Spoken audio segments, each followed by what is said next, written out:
Hi, it's Kia. I invite you to read with me. I will be reading an article from the New York Times this morning.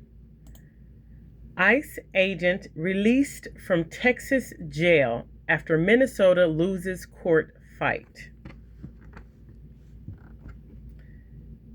The state had sought to have the agent extradited from Texas to answer charges in Minneapolis related to an on-duty shooting that wounded an immigrant. This was written by Mitch Smith and Ernesto Londono.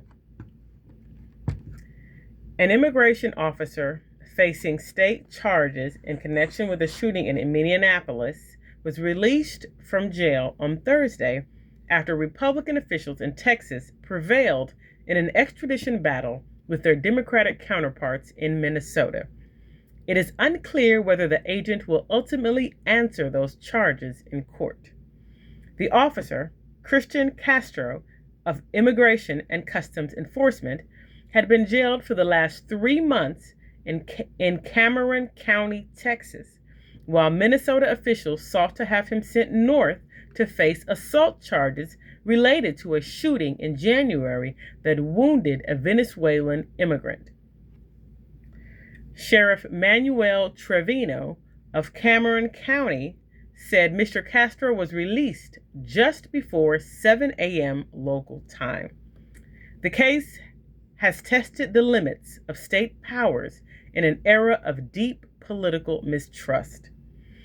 It is rare for federal agents to face state criminal charges for on-duty conduct, and the Trump administration has argued that the charges Minnesota prosecutors have filed against Mr. Castro are illegitimate.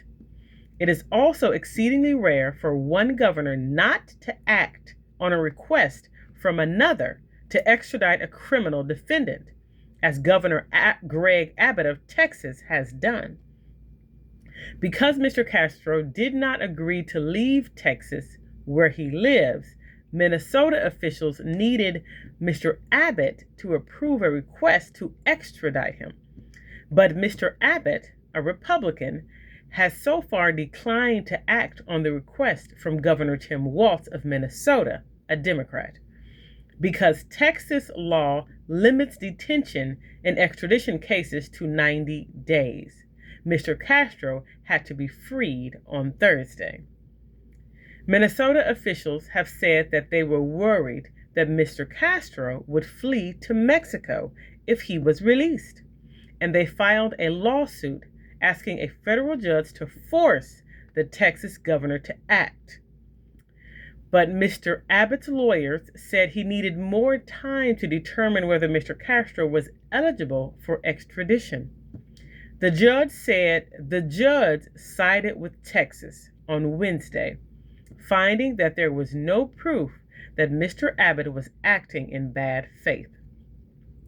Mr. Castro was among the thousands of federal agents sent to Minnesota last winter as part of the Trump administration's immigration crackdown, which resulted in violent clashes between agents and residents, thousands of arrests, and 3 shootings. Mr. Castro was accused of shooting a Venezuelan man, Julio C. Sosa Celis, on January 14th after a long car chase and short foot pursuit with Mr. Sosa Celis' roommate. State prosecutors said Mr. Castro fired through the door of a home, striking Mr. Sosa Celis in the leg. They charged Mr. Castro in mid-May in state court in Minneapolis with 4 counts of assault and 1 count of falsely reporting a crime. Mr. Castro, who returned to Texas shortly after the shooting, did not travel to Minnesota to face the charges.